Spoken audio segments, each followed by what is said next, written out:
చదవబడినటువంటి వాక్య భాగము ఈ దినమునకై ఏర్పాటు చేయబడినటువంటి వాక్య భాగము నిర్గమకాండము 3వ అధ్యాయము 14వ వచనం దేవుని వాక్యాన్ని చదువుకుంటుమి. ఇశ్రాయేలీయులు మనకు తెలిసిన పరిస్థితి, వారికి దినదినానికి భారము మోపడైనందున వారి భారములను బట్టి దేవాది దేవుని యొద్ద మొరపెట్టినప్పుడు దేవుడు వారికి ఒక నాయకుడిని ఎన్నుకొని వారిని నడిపించడానికి జరిగిన ప్రస్తావనని ఈ నిర్గమకాండము 3వ అధ్యాయంలో ఉన్నటువంటి సంఘటన. నిర్గమకాండము అనగా విడుదల లేదా విమోచన, నిర్గమము లేదా బయలువెల్లుట అంటే వారి బానిసత్వము నుండి బయలుదేరుట లేదా వారి బానిసత్వము నుండి విడుదల పొందుట, వారికున్న అంతరంగ కట్టుబాట్ల నుండి వాళ్ళు విమోచింపబడుట అంటే స్వతంత్రులగుట అనే మాట ఈ గ్రంథానికి ఈ అధ్యాయాలకు ఉన్నటువంటి మాట అని సేవకునిగా మనవి చేస్తూ ఉంటున్నా. అయితే ఇశ్రాయేలీయులు ఐగుప్తు దేశానికి రావడానికి ఒక కారణం ఉంది. ముందుగానే దేవాది దేవుడు భక్తుడు అలాగుననే విశ్వాసులకు తండ్రి అయిన అబ్రహాముతో ఒక మాట దేవుడు తెలియపరుస్తాడు. 15వ అధ్యాయము ఆదికాండము 15వ అధ్యాయము 13, 14, 15 వచనాల్లో ఒక మాట దేవుడు అబ్రహాముతో తెలియపరిచాడు. ఆయన నీ సంతతి వారు తమది కాని పరదేశమందు నివసించి ఆ దేశపు వారికి దాసులుగా నుందురు. వారు 400 ఏండ్లు వీరిని శ్రమ పెట్టుదురు. వీరు ఎవరికి దాసులవుదురో ఆ జనమునకు నేనే తీర్పు తీర్చదును. తరువాత వారు మిక్కిలి ఆస్తితో బయలుదేరి వచ్చేదరు. నీవు క్షేమముగా నీ పితరుల యొద్దకు పోవుదువు, మంచి వృద్ధాప్యమందు పాతి పెట్టబడదువు. దేవుడు అబ్రహాముకు ఒక వాగ్దానపూర్వకమైన సందేశం లేదా ఒక ప్రవచనాత్మకమైన మాటను తెలియపరిచాడు. నీ నుండి నీలో నుండి రానయ్యున్న ఇశ్రాయేలు సంతతి రానయ్యున్న దినాల్లో వారు తమది కాని దేశంలో ఉంటారని దేవుడు తెలియపరిచాడు. అయితే ఇశ్రాయేలు ఎవరు కాలు మోపక మునిపే ఒక వ్యక్తి బానిసగా, ఒక వ్యక్తి పనివానినిగా అమ్మివేయబడిన వారే యోసేపు ఒంటరిగా ఐగుప్తు దేశంలో కాలు మోపిన వాడుగా ఉన్నాడు. ఆ తర్వాత ఆయన కొన్ని సంవత్సరములు అక్కడ ఉండిన తర్వాత అదే ఐగుప్తు దేశంలో ఆయన ఫరో కుమార్తెను వివాహం ఆడిన తర్వాత ఆయన ఒక కుటుంబం ఏర్పడింది. ఆ ఒక్క వ్యక్తి ద్వారా, ఆ ఒక్క కుటుంబం ద్వారా ఐగుప్తులో ఇశ్రాయేలుల సంతానము ప్రబలింది. అట్లా యోసేపు తండ్రి అయిన యాకోబు కూడా ఒకానొక రోజు వారికి ఏర్పడిన ఇబ్బందులు, కరువులను బట్టి దేవుడు మీరందరూ ఐగుప్తునకు వెళ్ళండి అని దేవుడు దర్శనం ద్వారా బెయేర్షెబాలో యాకోబుకు ప్రత్యక్షమై తెలియపరిచిన మాట. ఆదికాండము 26వ అధ్యాయం.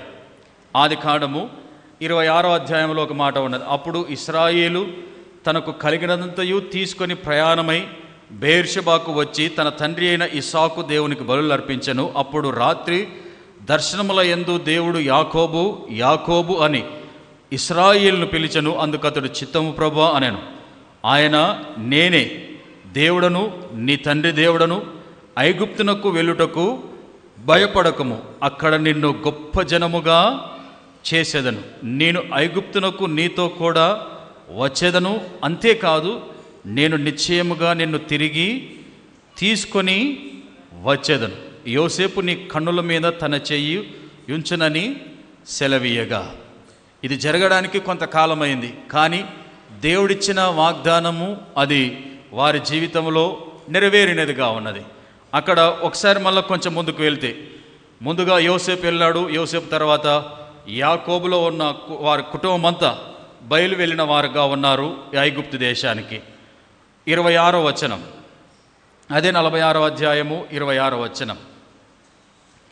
యాకోబు కోడండను వినాయించి అతని గర్భవాసమున పుట్టి యాకోబుతో ఐగుప్తునకు వచ్చిన వారందరూ 66.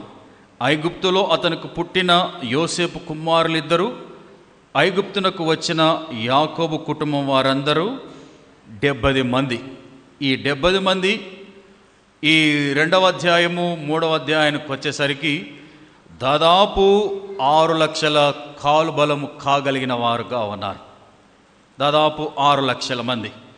అక్కడ యోసేపు మరణించిన తర్వాత ఇశ్రాయేలు అక్కడ ఉన్న రాజులు ఎరగని వారు తమ మీద వెట్టి చాకిరులు చేయిస్తుంటున్న దినమందు వారు దేవునికి మొరపెట్టిన వారుగా ఉన్నారు.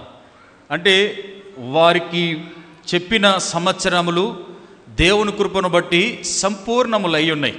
2వ అధ్యాయము 23వ వచనం. అలాగున అనేక దినములు జరిగిన మీదట ఐగుప్తురాజు చనిపోయెను. ఇశ్రాయేలు తాము చేయుచున్న వెట్టి పనులను బట్టి నిట్టూర్పులు విడుచుచు మొరపెట్టుచుండగా తమ వెట్టి పనులను బట్టి వారు పెట్టిన మొర దేవుని యొద్దకు చేరెను. కాగా దేవుడు వారు మూలుగులను విని అబ్రహాము, ఇస్సాకు, యాకోబులతో తాను చేసిన నిబంధనను జ్ఞాపకము చేసుకొనెను. దేవుడు ఇశ్రాయేలీయులను చూచెను. దేవుడు వారి యందు లక్ష్యముంచెను.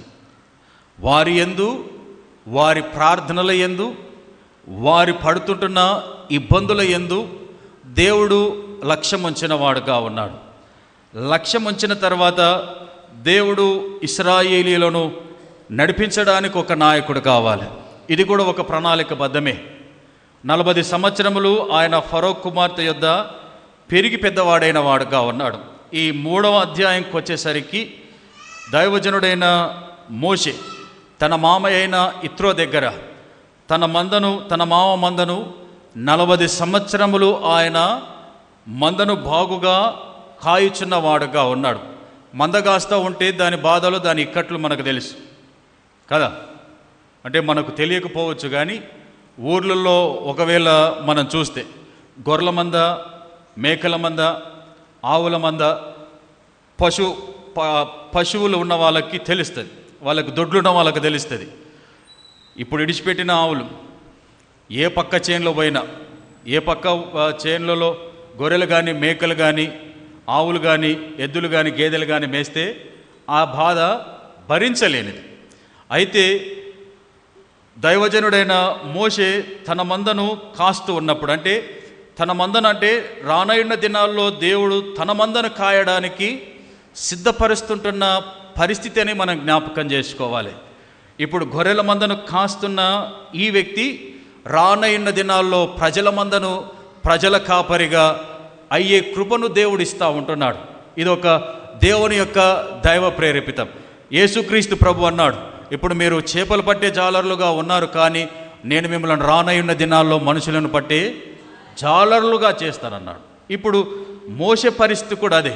ఒక 40 సంవత్సరములు తన మామ అయిన ఇత్రో దగ్గర, అంటే మంచి విద్యాబుద్ధులు తెలిసినవాడు, రాజనీతిని తెలిసినవాడు, దేవుని యందు భయభక్తులు తెలిసినవాడు, అంటే మనం ఎలాగుండాలో, ప్రజలు ఎలాగుండాలో, అధికారులు ఎలాగుండాలో, న్యాయబద్ధమైన చర్యలు ప్రతిదీ తెలిసినవాడు వారి మామ ఇత్రో గారు.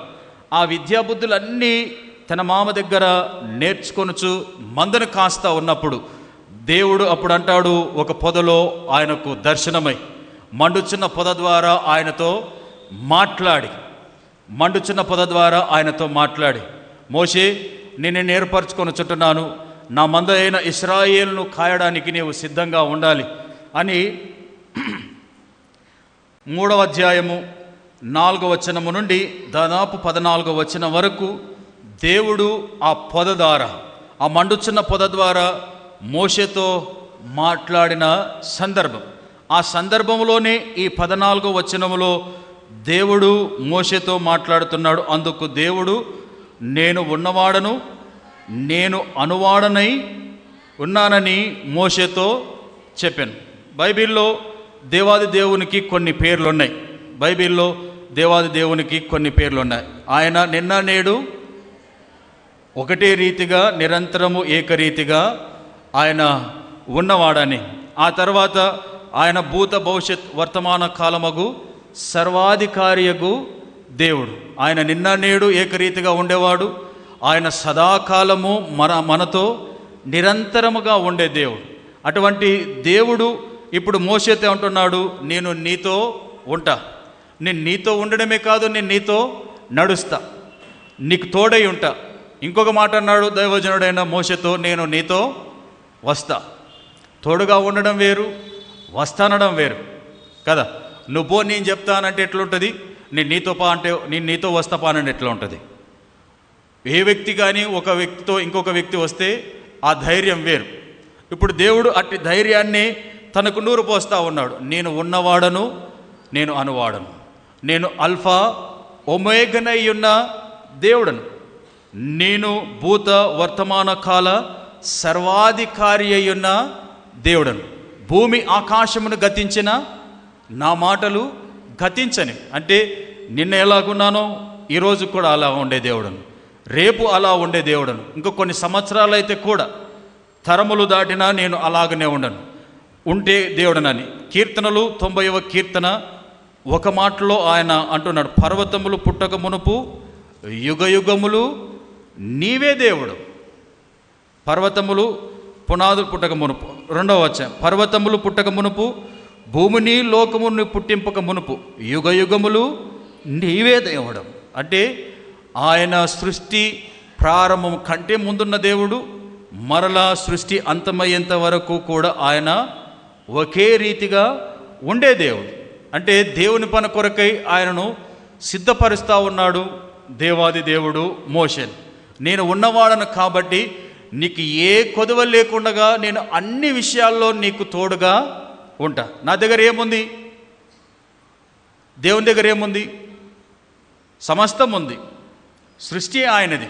121వ కీర్తనలో ఒక కీర్తన అంటున్నాడు, ఒక కీర్తనకారుడు అంటాడు, కొండల తట్టు నా కనులెత్తుచున్నాను, నాకు సహాయం ఎక్కడి నుండి వచ్చును అనంటే యెహోవావలన నాకు సహాయం కలను. ఆయన భూమి ఆకాశములను సృజించినవాడు, సహాయకుడను, ఉండే దేవుడను, నేను నీతో ఉన్నాను.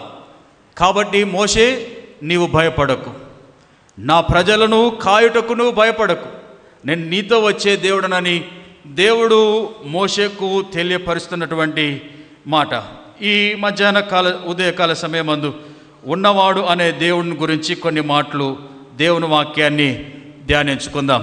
ఉన్నవాడు అనే మాట మీద దేవుని వాక్యాన్ని ధ్యానించుకుందాం. ఒకవేళ దేవుడు మనతో ఉంటే, ఒకవేళ దేవుడు మనతో వస్తే, దేవుడు మన ఎడల ఉంటే, మన ఎడల జరిగే గొప్ప అద్భుత కార్యాలను దేవుని వాక్య రూపకంగా కొన్ని మాటలు తెలియపరచుకుందాం. 3వ అధ్యాయము నిర్గమకాండం 3వ అధ్యాయం మొదటి మాటగా, నిర్గమకాండం 3వ అధ్యాయము 4 నుండి 14వ వచనం వరకు దేవుని వాక్యాన్ని ఒకవేళ అక్కడ మనం చదివితే మనకు కొన్ని తెలిసిన మాటలే ఉన్నాయి. అక్కడ చదివితే దేవుడు తన మాటల్లో తెలియపరుస్తూ ఉన్నాడు. బాధ్యత గల ప్రజలకు, బాధ్యత గల వ్యక్తికి దేవుడు ఉన్నవాడుగా ఉంటాడు. ఈ మాటను బాగా జ్ఞాపకం చేసుకోవాలి. బాధ్యత గల ప్రజలకు, బాధ్యత గల వ్యక్తికి దేవుడు ఉన్నవాడుగాను, అనువాడనుగాను దేవుడు తోడుగా ఉంటాడు. ఇప్పుడు మోషేకు ఎటువంటి బాధ్యతను అప్పచెప్తా ఉన్నాడు అనంటే, తన ప్రజలను ఈ ఐగుప్తు దేశము నుండి కానాను దేశమునకు నడిపించే బాధ్యతను అప్పచెప్పినాడు. ఇప్పుడు అనుకుందాం, ఈ 200 కుటుంబం కలిగిన సంఘాన్ని ఏలడానికే నానా లగంట్లు కొట్టాల్సి వస్తుంది కదా. నెలకొకటి పుట్టుకొని వస్తుంది, నెలకోటి మాట్లాడుతూ ఉంటాం కదా. కానీ 6 లక్షల మందిని మేపాలంటే, 6 లక్షల మందిని నడపాలనంటే, 6 లక్షల మంది తన మాట వినాలంటే అది తలకు మించిన పనే, అది ఎవరికి సాధ్యం కాని పని.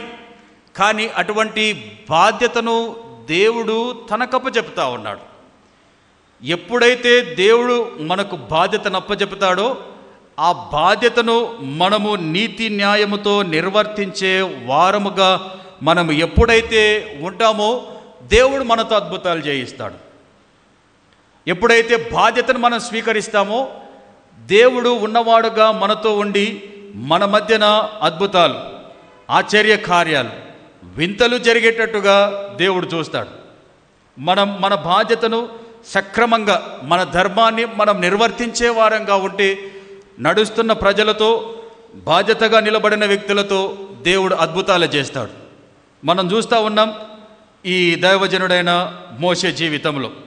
దేవుడు చెప్పిన తర్వాత నేను ఉన్నవాడును అనువాడును, నువ్వేం కాదు, నువ్వు వెనుకబో, నువ్వు నత్తివాడవైనా పర్లేదు, నోటి మాంద్యమైన వాడవైనా పర్లేదు, నేను నీకు తోడుగా ఉంటాను అన్నాడు. ఒకసారి ఫరో రాజుల ముందుకు వెళ్తే కర్ర పడే స్థలకి ఏమైంది? పామైంది. అయితేనే మనం కొడితే కట్టెలు ఇరుగుతాయి కానీ ఇంకేం కావు కదా. మనం కొడితే పైకి వాతలు పడతాయి, రక్తాలు వస్తాయి, ఇంకేం కావు. కానీ దేవుడు ఒక కర్రతో ఆయన ద్వారా అద్భుతం చేసిన దేవుడుగా ఉన్నాడు. అది అద్భుతాల కర్రగా ఉంది కదా. వింతలు విశేషాలు ఏదో ఒక చిన్నగా ఉన్నప్పుడు శక్తిమాన్ చూస్తుండ్రి కదా, ఇంకొకటి శకలక బూమ్ బూమ్ వస్తుండే, ఇట్లా ఒక పెన్సిల్తో ఇట్లా అంతలకల అంతలకల ఎన్నెన్నో వింతలు విశేషాలు జరుగుతుండే. మోషేకు దేవుడు అట్టి అద్భుతాల వింతల కర్ర ఇచ్చి ఉన్నాడు. అంటే బాధ్యత కలిగి దేవుని మాట మీద ఆధారపడి దేవుడిచ్చిన పనిని, మన కర్తవ్యాన్ని మనం నిర్వర్తించే వారంగా ఉంటే అది సంఘ బాధ్యతనే కాదు, మనం ఏ రంగంలో ఉన్నా, ఏ ఏరియాలో ఉన్నా, ఒకవేళ మన సంఘంలో ఎవరు లేరు కదా, ఉన్నారు కదా, ఒకవేళ నిన్ను కౌన్సిలర్గా ఎన్నుకునే బాధ్యత నీకు ఇస్తే నీవు ప్రజలకు జవాబుదారితనంగా బాధ్యతాయుతంగా ఉండాలి. వచ్చింది కదా అని తింటే ఇంక అయిపోతుంది అంతే, ఇంకో రెండోసారికి ఎన్నుకోను మనం అంతే కదా. ఒకవేళ సంఘ బాధ్యత అప్పచెప్పితే, ఒకవేళ సమాజ బాధ్యత అప్పచెప్పితే, ఒకవేళ కుటుంబ బాధ్యత అప్పచెప్పితే, అందులో నీవు నిజాయితీగా ఉంటే, ఒకవేళ నీ ఉద్యోగ రంగంలో నిన్ని ప్రావీణ్యం కలిగిన వారని నిన్ను ఎన్నుకుంటే, అందులో నీవు బాధ్యత కల వ్యక్తివిగా ఉంటే దేవుడు నీ ద్వారా అద్భుతాలు చేసే దేవుడుగా ఉంటాడు. కాబట్టి సంగమ, మోషే జీవితంలో దేవుడు తన అద్భుతాలతో రుచి చూయిస్తూ ముందుకు కొనసాగించిన వాడుగా ఉన్నాడు. తన కుటుంబ జీవితంలో అద్భుతాలు జరిగినాయి, తన వ్యక్తిగతంగా దేవుని అద్భుతాలు జరిగినాయి, ప్రజల ముందు కూడా దేవుని అద్భుతాలు జరిగినాయి. అవి కల్లారా చూశారు. లేకపోతే మోషే ఎవరు? 6 లక్షల మంది నమ్మడానికి మోషే ఎవరు కదా. మనలాంటి వ్యక్తే. వాక్యంలో ఉంటుంది, యాకోబు పత్రిక 5వ అధ్యాయంలో, ఏలియా మీలాంటి స్వభావం కలిగిన వాడే. కానీ ఆ బాధ్యతను భుజమెత్తుకుంటే దేవుడు మన మాట వినేటట్టుగా చేస్తాడు. బైబిల్లో ఉన్న వ్యక్తులందరూ మనలాంటి స్వభావం కలిగిన వారే. కానీ దేవుని మాటకు లోబడి జీవించుచు నడుస్తూ ఉన్నప్పుడు దేవుడు అద్భుతాలు చేసిన వాడుగా ఉన్నాడు. ఆ తర్వాత ఇంకా మోషే దేవుని చేత ఏది ఆజ్ఞాపిస్తుంది? నీళ్ళు రక్తవర్ణమైనాయి కదా, పాములు వచ్చినాయి, కప్పలు వచ్చినాయి, తేళ్ళు వచ్చినాయి, జోరిగలు వచ్చినాయి, ఎన్నెన్నో వచ్చినాయి. అదంతా అటైన తర్వాత కొద్దిగా ముందు కొనసాగుతూ ఉంటే నిర్గమకాండ 14వ అధ్యాయానికి వచ్చేసరికి, నిర్గమకాండ 14 వచ్చేసరికి ఎర్ర సముద్రం ముందుంది. ఒక్కసారి దేవుణ్ణి అడిగితే, మోషే నీ చేతిలో ఉన్న కర్రను ఆ సముద్రం మీద చాచుమనేసరికి ఎర్ర సముద్రం 2 పాయలైనదిగా ఉన్నది. మన శాతనైతుందా? కొలాయి కాడ నీళ్ళు వారుతూ ఉంటే 2 దోశలు పెడితే ఒక 10 సెకండ్లకు అవి నిండి పారిపోతాయి కదా. అంతేనా? మనం నీళ్ళని ఆపగలమా? మా ఊర్లో ఆపుతామని 2009లో వరదలు తీసుకొచ్చారు. మేమంతా ఉత్తగా అవుతుంది అక్టోబర్ 2వ తారీఖు. అంటే నా స్వార్థం కూడా ఉంది. జరిగిన సంఘటన నేను చెప్తా. అంటే నాకు ఇష్టమైన నాయకుల్లో ఒకరు డాక్టర్ రాజశేఖర రెడ్డి గారు. ఆయన సెప్టెంబర్ 2వ తారీఖు రోజు చచ్చిపోయాడు 2009లో. ఇంకంటే ప్రభా, అంటే ఇంక మా ఇంట్లో ఒకరు చచ్చిపోతే ఎట్లా ఏడిచినానో అట్లే ఏడిచిన. నేను రాజశేఖర రెడ్డి సమాధిని అంటే శవపేటికని 6 అడుగులు మోసిన. ఆయన శవపేటిక మీద నుంచి ఒక పువ్వు పడితే జోగులో పడితే దాన్ని తీసుకొచ్చి 10 సంవత్సరాలు బీరువలు దాపెట్టింటి. అంత అభిమానం ఆయన అంటే తెలియపరుస్తా ఉన్నా జనరల్గా. అట్లా నా ట్రాక్ మిస్ అయితే పడింది, వచ్చింది, మోసుకుపోయాను. ఆయన చచ్చిపోయినాడు ప్రభా. ఆయన మంచి నాయకుడు, ఆయన వ్యవసాయ రంగం బాగుండాలని కోరుకున్నవాడు, ప్రతి నదులు నిండాలి, బాగా చెక్ డ్యాములు ఉండాలి అని కోరుకున్నవాడు. కాబట్టి అట్లా ఆయన అనుకున్న కలలు సాకారం కావాలా ఈ ఆంధ్ర రాష్ట్రానికి అని దినం ప్రార్థన చేస్తుంటే, ఆ ప్రార్థన ఆఖరికి నా ఇల్లే కొట్టుకుపోయేటట్టు చేసింది. 4 ఇండ్లు ఉండే 4 ఇండ్లు బాయ్ మావి. ఇంకా అంటే కొన్ని ఇండ్లు అంటే కింద పిల్లలతో సహా లేపుకుపోయినాయి. అంత దారుణమైన పరిస్థితి. అయితే మనము ఏవి కూడా అడ్డుకట్ట వేయలేం. కానీ దైవజనుడైన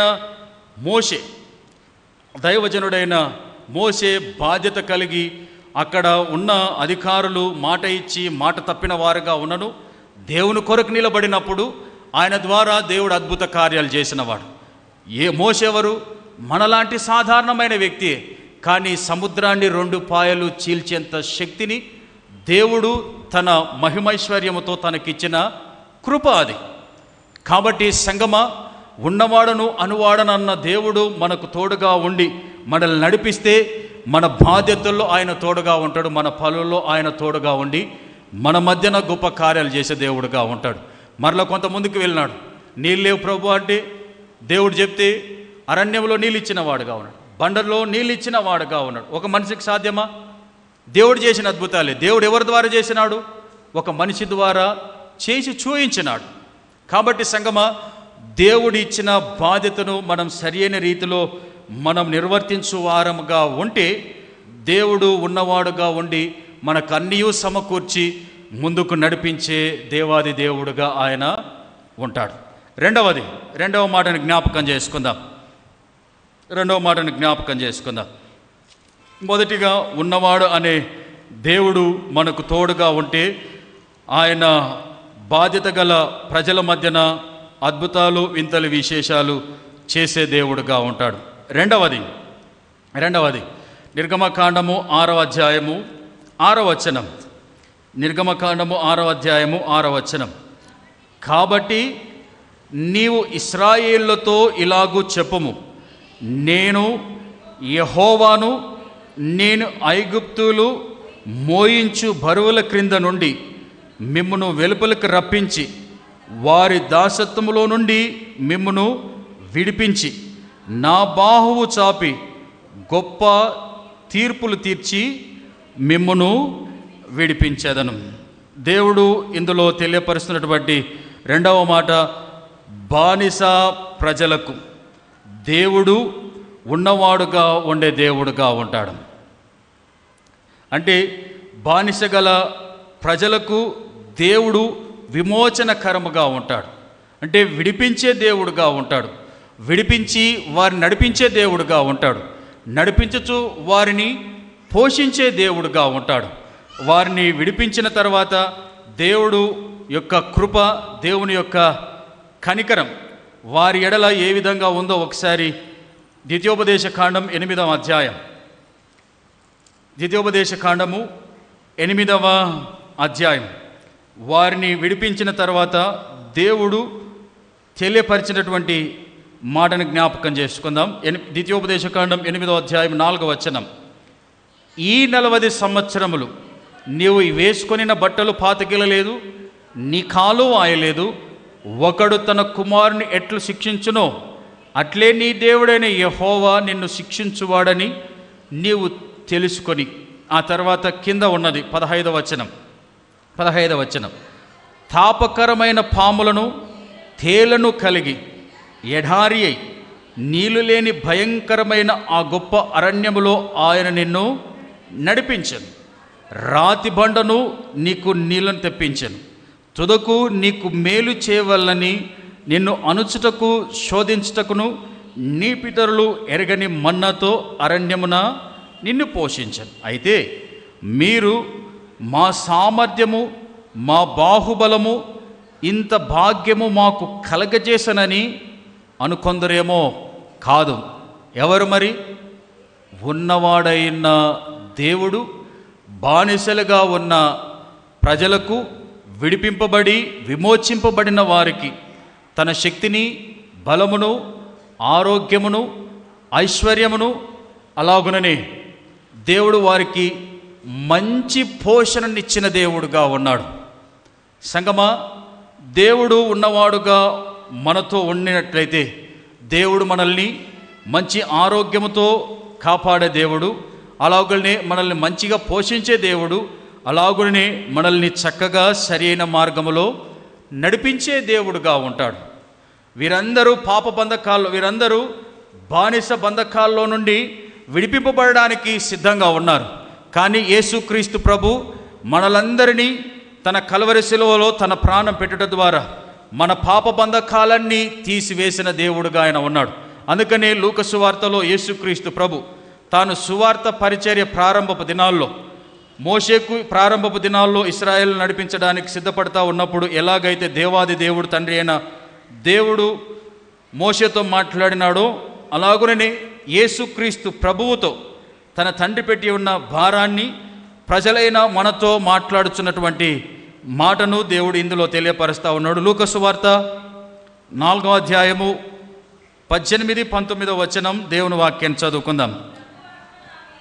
ప్రభువు ఆత్మ నా మీద ఉన్నది, బీదలకు సువార్త ప్రకటించుటకై ఆయన నన్ను అభిషేకించెను, చెరలోనున్న వారికి విడుదలను, గుడ్డి వారికి చూపును కలుగునని ప్రకటించుటకును, నలిగిన వారిని విడిపించుటకును, ప్రభుహిత వత్సరము ప్రకటించుటకు ఆయన నన్ను పంపియున్నాడు. దేవుడి మాట దీవించునుగాక. అక్కడ మోషే ప్రజలకు బానిసత్వము నుండి విడుదల దొరికింది. ఇక్కడ యేసుక్రీస్తు ప్రభు మనకు ఎన్ని విడుదలను దేవుడు ఇందులో ఇస్తూ ఉన్నాడో దేవుని వాక్యం తెలియపరుస్తూ ఉంది. మొట్టమొదటిది, మనకు సువార్త ద్వారా మనకు విడుదల దొరికింది. సువార్త ద్వారా యేసుక్రీస్తు ప్రభువు నిజమైన దేవుడని, ఆయన ఆశ్చర్యకరుడని, ఆయన అద్భుతకరుడని, ఆయన సమాధానకర్త అయిన అధిపత్యగు దేవుడని గుర్తెరగడానికి దేవుడు మనకిచ్చి ఉన్నాడు. సంగమా, అంతేకాకుండా కింద ఇంకొక మాట ఉన్నది, బీదలకు సువార్త ప్రకటించుటకై. ఇక మాట అనుకుందాం, బీదలకు సువార్త ప్రకటించుటకై. నీవు ఎంత కోటీశ్వరుడు అయి ఉన్నా సరే, యేసుక్రీస్తుని కలిగి ఉన్నవాడవు లేకపోతే నీవు బీదవాడవే. నీ ధనం నిన్ను పరలోక రాజ్యానికి నడిపించలేదు. నీ ధనం నిన్ను మరణము నుండి తప్పించలేదు. నీ ధనం పరలోక రాజ్యాన్ని కొనలేనిది, చేర్చలేనిది, నడిపించలేనిది. ఎప్పుడైతే నీవు దేవుని కలిగి ఉన్నావో నీవు ధనవంతుడవే. నీవు బీదవైనను సరే, దేవుని సువార్తను దేవుని కలిగి ఉన్న నీవు నేను గొప్పవారమని దేవుడు అంటున్నాడు. ఇప్పుడు అనుకుందాం, రేపొద్దున అనిల్ అంబానీ కానీ, లక్ష్మీ మిట్టల్ కానీ, అదాని కానీ వీరు చనిపోతే లోకానుసారంగా పాతి పెట్టేది భూమి మీద. ఆ తర్వాత తీర్పు దినమందు అగ్ని ఆరదు, పురుగు చావదు. కానీ ఏమీ లేకపోయినను, తినడానికి పిడికడ మెతుకులు ఉన్నను సరే, 3 పూటల్లో మన మంచిగా ఉన్నను సరే, మన కట్టుకోవడానికి సరైన బట్టను లేకపోయినా సరే, ఉండడానికి సరైన ఇల్లు లేకపోయినా సరే, మనము క్రీస్తులో గొప్పవారము. లోకములో ఉన్న గనుల కంటే, సామంతుల కంటే, సామంత రాజుల కంటే మనం గొప్పవారు. అందుకనే దేవుడు బీదలకు సువార్తను ప్రకటించుటకై ఆయన మన మధ్యనకు వచ్చినవాడుగా ఉన్నాడు. ఆయన మనల్ని అభిషేకించుటకై వచ్చినవాడుగా ఉన్నాడు. కింద ఉన్నది, చెరలోనున్న వారికి విడుదల. ఇక్కడ ఐగుప్తులో ఉన్న వారికి విడుదల దొరికింది. ఇప్పుడు మనకును కూడా అట్టి విడుదల దొరికినది. మనం పాప బంధకాల్లో కొట్టిమిట్టాడిన వారంగా ఉన్నాం. దేవుని వాక్యం ఉన్నది, దేవుని వాక్యం తెలియపరుస్తూ ఉంది. నీతిమంతుడు లేడు, ఏ ఒక్కడునూ లేడు, అందరినూ త్రోవ తప్పి పాపము చేసి దేవుని మహిమను అనుగ్రహం పొందుకోలేక పోచుంటున్న వారుగా ఉన్నారు. కానీ ఇప్పుడు దేవుడు అంటున్నాడు, అట్టి పాప బంధకాల్లో చెరలో ఉన్న నేను మీకు విడుదలను కలిగించే దేవుడను. ఎలా అనంటే మార్కు సువార్త 10వ అధ్యాయము 45వ వచనంలో ఒక మాట ఉన్నది. ఎలా మనకు విడుదల దొరుకుతుంది అని అంటే, మార్క్స్ వార్త 10వ అధ్యాయం 45వ వచనం. మనుష్య కుమారుడు పరిచారం చేయించుకున్నటకు రాలేదు కానీ పరిచారం చేయుటకును అనేకులకు ప్రతిగా విమోచన క్రయధనముగా తన ప్రాణము ఇచ్చుటకు వచ్చెనను. అంటే యేసుక్రీస్తు మన కొరకు ప్రాణం పెడితేనే మన పాపములకు మనకు విడుదల, విమోచన. అక్కడ ఇశ్రాయేలుకు దొరికింది వారి బంధకాల నుండి, కానీ పాపము నుండి తప్పించగలిగిన సమర్థుడు ఒకే ఒక్కరు, ఆయనే యేసుక్రీస్తు. ఆయనే మన విమోచకుడు, ఆయనే మన పాప విమోచకుడు. ఆయన పాపిని ప్రేమించి పాపాన్ని ద్వేషించే దేవుడు. ఆయన అంత గొప్ప దేవుణ్ణి మనం కలిగి ఉన్న ప్రియ దేవుని బిడ్డలారా. అందుకనే యేసుక్రీస్తు అంటాడు, చెరలోనున్న వారికి విడుదల ప్రకటించుటకు ఆయన నన్ను పంపి ఉన్నాడు. వారికే కాదు, గుడ్డి వారికి చూపును కలుగునని ప్రకటించినవారు. అంటే అనారోగ్యముల చేత ఎందరైతే బాధపడుతున్నారో, దీర్ఘకాలిక రోగముల చేత బాధపడుతున్న వారు ఎందరైతే ఉన్నారో, నానాక సమస్యలతో బాధపడుతున్న వారు ఎందరైతే ఉన్నారో, వారందరికీ నేను విడుదల కలిగించడానికి నేను మీ మధ్యనకు వచ్చి ఉన్న దేవుడను అని దేవుడు తెలియపరుస్తూ ఉన్నాడు. ఆ వాక్యమే మనల్ని బలపరిచేది. ఈ వాక్యమే మనల్ని అన్ని విషయాల్లో ముందుకు నడిపించేది. అందుకని కీర్తనల గ్రంథము 119వ కీర్తనలో ఒక మాట ఉన్నది, ఆయన వాక్యం మన బాధలలో నెమ్మదిని కలిగించేది. బైబిల్లో ఒక మాట ఉంది, అతడు పొందిన దెబ్బల ద్వారా మీకు స్వస్థత కలుగున. 119వ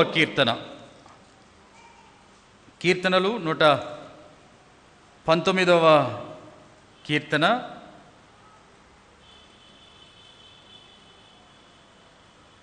నీ వాక్యమే నన్ను బ్రతికించుచున్నది.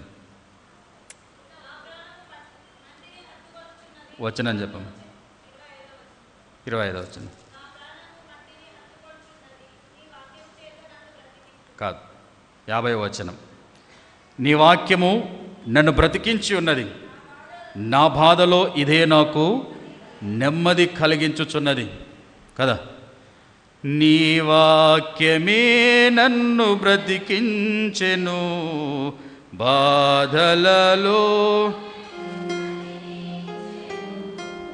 నీ వాక్యమే నన్ను బ్రతికించెను బాధలలో నెమ్మదినిచ్చెను.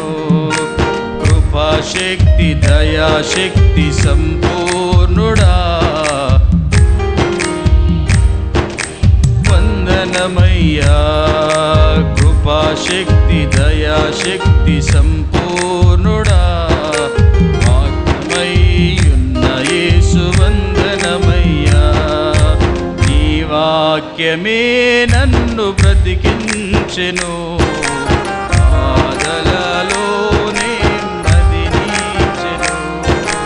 నీ వాక్యమే నన్ను బ్రతికించెను బాధలలో నెమ్మదినిచ్చెను. నానాక అనారోగ్యముల చేత బాధపడుతున్న వారిని విడిపించి వారిని స్వస్థపరచడానికి ఈ లోకానికి ఆయన వాక్యమై ఉన్న దేవుడు శరీరధారిగా ఈ లోకానికి వచ్చిన దేవుడుగా ఆయన ఉన్నాడు. ఆయన వస్త్రపు చెంగు ముట్టగానే రక్తస్రావం కలిగిన స్త్రీ బాగుపడింది. ఆయన నీడ పడగానే, ఆయన ఎంగిలి పడగానే, ఆయన చూపు పడగానే ఎందరో బాగుపడిన, ఆఖరికి ఆయన నీడ పడితే కూడా అనారోగ్యముల చేత నుండి వారికి విడుదల దొరికింది. కింద ఇంకొక మాట ఉన్నది, నలిగిన వారిని విడిపించుటకు. ఎన్నో రీతిలుగా మనం లోకంలో నలిగిపోతుంటున్న వారంగా ఉన్నాం. ఇశ్రాయేలీయులు 430 సంవత్సరాలు ఫరో రాజుల కిందట వారు నలిగిన వారుగా ఉన్నారు. మనం కూడా ఈ లోకంలో అధికారుల చేత నలుగుతున్న వారంగా ఉన్నాం కదా. భర్త బాధితులు చాలామంది స్త్రీలు ఉన్నారు కదా. ఉన్నామా లేదా? ఉన్నరాదు, ఇంక వ్యక్తిగతం కదా. అంటే అన్ని రకాల బాధితమైన ప్రజలు ఉన్నారు, జనులు ఉన్నారు. వారికి విడుదల విడిపించుటకు నేను మీ మధ్యనకు వచ్చి ఉన్నాను. అంటే నీవు ఏ ఏ ఇబ్బందుల్లో నలిగి కన్నీరు కారుస్తున్నావో నేను వారి మధ్యన ఉంటానన్న దేవుడు. ఇంకొక మాట ఉన్నది, ఎక్కడ 2-3 కూడిన నామమును స్తుతిస్తారో నేను వారి మధ్యన ఉంటాను. ఇప్పుడు నలిగిన వారి మధ్యన కూడా దేవుడు ఉన్నవాడుగా ఉండి వారిని విడిపించడానికి సంసిద్ధుడుగా ఉన్న దేవుడుగా ఉన్నాడు. కాబట్టి సంగమ, దేవుడు మనతో సదాకాలము ఆయన ఉండే దేవుడుగా ఉన్నాడు. మన పాపములో ఉంటే విడిపించడానికి, అనారోగ్యముల చేత ఉంటే విడిపించడానికి, బానిసత్వంలో ఉంటే విడిపించడానికి, నలిగిన వారంగా ఉంటే మనల్ని విడిపించడానికి ఆయన ఈ లోకానికి దిగివచ్చిన దేవుడుగా ఉన్నాడు. ఒకప్పుడు ఒక మానవుడైన మోషేని ఎన్నుకొని నడిపించిన వాడుగా ఉంటే ఇప్పుడు మనలందరిని నడిపించడం కొరకై ఆయన ఈ లోకానికి దిగివచ్చిన దేవుడుగా ఉన్నాడు. ఆయన మన కొరకు ఎంత గొప్ప త్యాగం చేసిన దేవుడుగా ఉన్నాడంటే పరలోక మహిమ భాగ్యమును వదిలిపెట్టి ఆయన ఈ లోకానికి మానవునిగా, నరావతారునిగా, పశుశాలలో జన్మించిన యేసుక్రీస్తుగా ఉన్నాడు. ఆయన ఎక్కడ ఉంటే అక్కడ పశుల పాకైన పరలోక సౌధముగా మారినదిగా ఉన్నది. సంగమ, అట్టి దేవుడు పరలోకాన్నే భూమి మీదకి తెచ్చిన దేవుడు, నేను విడిపించడానికి వచ్చిన దేవుడు, మనతో ఉండడానికి వచ్చిన దేవుడు, మనతో ఉండి ఆయన మనల్ని విమోచించి ఆశీర్వాదములోనికి నడిపించే దేవుడు. కాబట్టి మొదటి మాటను తెలియపరుచుకున్న, మొదటిగా ఆయన బాధ్యత గల వారి మధ్యన ఉన్నవాడుగా ఉండి అద్భుతాలు చేసేవాడు. రెండవది, బానిస కలిగిన ప్రజల మధ్యన దేవుడు ఉండి వారిని విడిపించే దేవుడు. మూడవ మాటను తెలియపరుచుకుందాం. మూడవ మాట యెషయా గ్రంథము 49వ అధ్యాయము 26వ వచనం. యెషయా గ్రంథము 49వ అధ్యాయము 46వ వచనం. సరే, 49వ అధ్యాయము 26వ వచనం. యెహోవానైన నేనే నీ రక్షకుడుననియు, యాకోబు బలవంతుడును నీ విమోచకుడనియు మనుషులందరూ ఎరుగునట్లు నిన్ను బాధపరచు వారికి తమ స్వమాంసము తినిపించెదను. క్రొత్త ద్రాక్షరసము చేత మత్తులైనట్టుగా తమ రక్తము చేత వారు మత్తులగుదురు. మొదటిది, బాధ్యత గల ప్రజలకు దేవుడు ఉన్నవాడుగా ఉంటాడు. రెండవది, బానిసలు గల ప్రజలకు ఆయన విమోచకుడుగా ఉన్నవాడుగా ఉంటాడు. మూడవది, బాధిత ప్రజలకు లేదా బాధిత జనములకు. బాధపడుతున్న వారు ఎందరైతే ఉన్నారో, అధికారుల చేత ఎందరైతే మనల్ని బాధపరిచేవారు ఉన్నారో, దేవుడు వారిని బట్టి మాట్లాడుతున్నటువంటి మాట. మనం అనుకుంటాం, సమాజంలో మనం అనుకుంటాం, వానికి ముందు వెనకలేరు, ఎవడొస్తాడో చూసుకుందాం అని అనుకుంటాం కదా. జనరల్గా మనమైతే ఒక విధవరాలనే చూడము, ఒక కుంటివాడనే చూడము, ఒక గుడ్డివాడనే చూడము, వాడు ఏమీ లేని పరదేశాన్ని కూడా చూడము. మనం నోటికి ఎంత వస్తే అంత మాట్లాడతాం, మన బలం ఎంత ఉంటే అంత చూపుతాం. ఉన్నోళ్ళ మీద కాదు, లేనోళ్ళ మీద కాదు మనం బలం చూపాల్సింది. నీకు సరి అయిన జతవాని మీద నీ బలం చూపిస్తే నీవు బలవంతుడవో బలహీనుడవో నీకు తెలుస్తుంది, అంతే కదా. ఇప్పుడు నేను నా కొడుకు మీద బలం చూపిస్తే నన్నేమంటారు? మా పిల్లగాని పట్టుకొని మురుకుని లెక్కలు ప్రవర్తిస్తున్నావు కదా, నీకేమన్నా బుద్ధి ఉంది అంటారా అనరా? మరి నీవెంత, నీ కొడుకు ఎంత? వాడు ఏడు కొడితే సస్తే ఎక్కడ పోతావు అని నన్నైతే తిడతారు.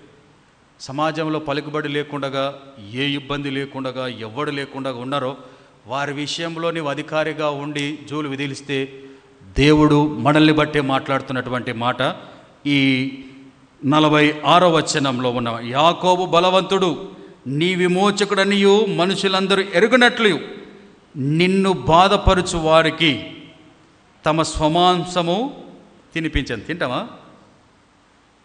మన గొడ్డు మాంసం తినేది తెలుసు కదా, కొందరికి పోర్కు తినేది తెలుసు, కొందరికి పొట్టేలు తినేది తెలుసు, చికెన్ తినే, మటన్, కోడి మాంసం తినేది తెలుసు. మనుషుల మాంసం ఎవరు తింటారు? నరరూప భక్షకులు అయితేనే తింటారు కదా. భక్ష్యాలు చేసేటోళ్ళు కాదు, భక్ష్యాల సెంటర్ వాళ్ళు కాదు కదా. నరరూప రాక్షసులు, నరరూప మాంస భటులకు, భక్షకులకు దేవుడు అంటే అటువంటి వారితో దేవుడు మనల్ని పోస్తాడు. ఎవడైనా తక్కువ వాడని జోలు విధిలిస్తే, అంటే మనం అంటాం కదా కోసి కారం పెడతానంటారు కదా, అట్లా మనల్ని కోసి దేవుడు వాళ్ళకి కేక్ ముక్క తినిపించినట్టు తినిపిస్తాడండి. హ్యాపీ బర్త్డే టు అనిగా ఇట్లా మనల్ని కోసి మన ముక్కని మనకే దేవుడు తినిపిస్తాడు. బాధిత ప్రజలకు దేవుడు ఉన్నవాడుగా ఆయన ఉండే దేవుడు. దేవుడు అదే మాట అంటున్నాడు, నిన్ను బాధపరచు వారికి తమ స్వమాంసము తినిపించేదను, కొత్త ద్రాక్షరము చేత మత్తులైనట్టుగా తమ రక్తము చేత వారు. నేను హింసించిన వారి ముక్క నీకు వస్తుంది, నేను హింసించిన వారి రక్తం నీకు సుక్కగా మారుతుంది. అంటే దేవుడు ఒక పసందైన విందిస్తాడు ఒకరోజు. కాబట్టి సంగమ, ఒకవేళ మనం బాధించే వారంగా ఉంటే, పీడించే వారంగా ఉంటే దాని నుంచి పక్కకు తొలగిపోదాం. ఇప్పుడు ఏమైంది? ఇశ్రాయేలును బాధించినందున ఫరో రాజ్యం ఏమైంది? ఉందే, ఊడిపోయింది కదా. కొన్ని సంవత్సరాలు అయితే కూడా కోలుకోలేదు అది. కొన్ని సంవత్సరాలు అయితే కూడా వాళ్ళు ఇంకా మరలా ఫరో రాజుల కథ ఎత్తలే. మళ్ళీ ఆడే తిన్నారు, దావీదు కాలం మంది తిన్నారు. దావీదుకు మోసకి ఎంత? 1000 సంవత్సరాలు కాల వ్యవధి. అంటే 1000 సంవత్సరాల వరకు నామరూపమే లేకుండా, పేరునే ఎత్తకుండా దేవుడు చేసినాడు. అంటే ఎవరైతే బాధితులుగా ఉన్నారో వారిని దేవుడు బలవంతులుగా చేసినాడు, బాధించే వారిని బలహీనులుగా చేసిన దేవుడుగా ఉన్నాడు. కాబట్టి సంగమ, దేవుడు అంటున్నాడు, నిన్ను బాధపరచు వారికి తమ స్వమాంసము తినిపించేదను, క్రొత్త ద్రాక్షరసము చేత మత్తులైనట్లుగా తమ రక్తము చేత వారు మత్తులాగుతారు. కాబట్టి మన దేవుడు మనకు ఉన్నవాడుగా ఉంటే దేవుడు గొప్ప కార్యాలు చేస్తాడు. బాధిత ప్రజలకు దేవుడు విజయం ఇచ్చే దేవుడుగా ఉంటాడు. శత్రువులపై ఆయన విజయాన్నిచ్చే దేవుడుగా ఉంటాడు. కాబట్టి జాన్ వెస్లీ ఒక వీడియో అంటే పెట్టి ఉన్న మన గ్రూపులో కూడా వచ్చింది. ఒకవేళ ఎవరైనా నోరు తెరవకుండా మాట్లాడకుండా ఉన్నారు అని అంటే వారి బలం లేదని కాదు, వారు మౌనంగా ఉన్నారు, బాధపడుతున్నా కానీ కూడా అంటే వారి పక్షాన దేవుడు యుద్ధం చేయడానికే. వారు పోరాడకుండా వారి తరపున దేవుడు యుద్ధం చేయడానికి, అంటే ఇండైరెక్ట్గా నీకు నీవే తెచ్చుకున్నట్టుగా. కాబట్టి సంగమ, మనం బాధ్యత గల వ్యక్తులుగా ఉండి అద్భుతాలు చూద్దాం. అలాగుననే పాప బానిసలుగా ఉన్న మనల్ని విడిపించి దాన్ని పరలోకానికి మనల్ని నడిపించినట్లుగా, అలాగుననే బాధిత గల వారంగా మనం ఉంటే దేవుడు మనకు విజయం ఇచ్చే దేవుడుగా ఉండాలని కోరుకుందాం. దేవుడి మాటలు దీవించి ఆశీర్వదించునుగాక. ప్రార్థన చేసుకుందాం. ఇశ్రాయేలులకు వారు పెట్టిన మొర దేవుని యొద్దకు చేరింది. మనం ప్రార్థన చేస్తూ ఉంటే మన ప్రార్థన దేవుని యొద్దకు చేరకుండా అంధకార చీకటి శక్తులు మన ప్రార్థనలు ఆపేసేటివిగా ఉంటాయి. కానీ వాటిని జయించుకొని దేవుని యొద్దకు చేరేంతగా మన ప్రార్థన ఉండాలి. అది ఇశ్రాయేల్ దగ్గర ఉన్నది. వారు ఉన్నదే విగ్రహారాధికుల దేశంలో, వారున్నదే విగ్రహములకు నిలయమై ఉన్న దేశంలో ఉన్నారు. ఎన్నో చీకటి శక్తులను వారిని బంధించాలి. ఎన్నో చీకటి శక్తుల ప్రభావం, చీకటి ఆత్మల ప్రభావం వారి ప్రార్థనలను దేవుని యొద్దకు చేరకుండా చేసిన సందర్భాలు ఉన్నా వాటి చీకటి ఆత్మల ప్రభావములన్నింటినీ ఎదిరించుకొని చీల్చుకొని దేవుని యొద్దకు చేరిన తర్వాత వారి యందు లక్ష్యముంచి బాధ్యతగా ఉన్న వారికి ఎడల అద్భుతాలు చేసి, బానిసలుగా ఉన్న వారిని విడిపించి, బాధితులుగా ఉన్న వారికి విజయాన్ని ఇచ్చిన వాడుగా ఉన్నాడు. ఇశ్రాయేలుకు విజయం దొరికింది. వారు పాలు తేనెలు ప్రవహించు దేశమునకు పోయిన వారుగా ఉన్నారు. ఎందరో వారిని అణిచివేసిన వారుగా ఉన్నారు. ఎందరో వారి మీదకి యుద్ధం చేయాలని వచ్చిన వారుగా ఉన్నారు. కానీ నీకు రూపింపబడిన ఏ ఆయుధం కూడా వర్ధిల్లదు అన్నట్లుగా తన ప్రజలైన ఇశ్రాయేలుకు ఏ ఆయుధం కూడా వారి ఎడల నిలవలేదు. సంగమా, నీవు బాధ్యత గల విశ్వాసివిగా ఉంటే దేవుడు నీకు విజయాన్ని ఇస్తాడు. నీవు బాధపడుతూ క్రీస్తు కొరకు నిలబడిన వారుగా ఉంటే, నీవు బాధితుడవుగా ఉంటే విజయం నీదే. న్యాయాన్ని అనుసరిస్తూ ఎన్ని నిందలైనా, ఎన్ని అపవాదులు వచ్చినా, బాధపడుతున్నా, నిందించుచున్నా, అందులో నీవు ఊరకే నిలిచి ఉండు. ఒకరోజు విజయం నీదే. ఇశ్రాయేలుకు విజయం దొరికింది, మనకును కూడా అట్టి విజయాన్ని ఇస్తాడు. ఈ లోకంలో ఉన్న సాతాను తంత్రములన్నిటిపై విజయం పొందుకొని ఒకరోజు పరలోక రాజ్యానికి ఎక్కిపోపడే వారంగా దేవుడు మనల్ని చేయనుగాక. యేసుక్రీస్తు కలవరి శిలువలో మన కొరకు ప్రాణం పెట్టి ఆయన తిరిగి మృత్యుంజయుడై లేచి మన కొరకు తానున్న స్థలములో, తానున్న ప్రదేశములో, తానున్న లోకములో మన కొరకు స్థలం సిద్ధపరచడానికి వెళ్ళిన దేవుడు అక్కడ విజయం పొందుకోవడానికి, అక్కడ ఉండడానికి, ఆయనతో ఉండడానికి నీకు విజయాన్ని ఇచ్చే దేవుడుగా ఆయన ఉంటాడు. సంగమా, మనం నిక్కచ్చిగా దేవుని యందు ఇశ్రాయేలు వలె మన నిట్టూర్పులు, మన మూలుగులు, మన అర్థనాదాలు ఆయనకు వినిపడేంతగా. భర్తిమైన భిక్షగాడు యేసుక్రీస్తు అటు వెళ్తూ ఉంటే, దావీదు కుమారుడా నన్ను కరుణించమన్నారు. అనేక మంది ఆటంకపరిస్తే కూడా ఆ వ్యక్తి మరి గట్టిగా, మరి ఎక్కువ బిగ్గరగా, దావీదు కుమారుడా నన్ను రక్షించు అని దేవునికి మొరపెడితే, దేవుడు ఆయనను రాకుమారుడా నీకేం కావాలన్న దేవుడుగా ఉన్నాడు. ఇప్పుడు ఇశ్రాయేలుని కూడా అలానే నేను మిమ్మల్ని విమోచించడానికి సిద్ధపడి ఉన్నానన్నాడు. సంగమా, నీవు బానిసగా పాప బంధకాల్లో ఉంటే దేవుడు నిన్ను విడిపించడానికి ఆయన సర్వసమర్థుడుగా మన మధ్యన ఆయన ఉన్న దేవుడుగా ఉన్నాడు. అట్టి గొప్ప దేవుని కలిగి ఉన్న మనం దేవుని నుండి గొప్ప భాగ్యాన్ని పొందుకునే వారంగా ఉందామని మనవి చేస్తూ ఉంటున్నాం.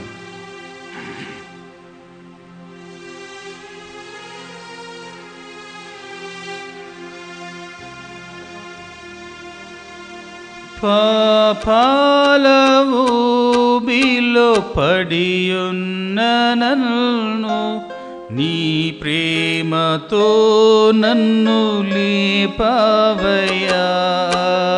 పాపాల ఊబిలో పడియున్న నన్ను నీ ప్రేమతో నన్ను ఏ తోడు లేని నాకు నా తోడుగా, నా అండగా నీవు నిలిచావయ్యా. ఏ తోడు లేని నాకు నా తోడుగా, నా అండగా నీవు నిలిచావయ్యా. యేసయ్యా, యేసయ్యా,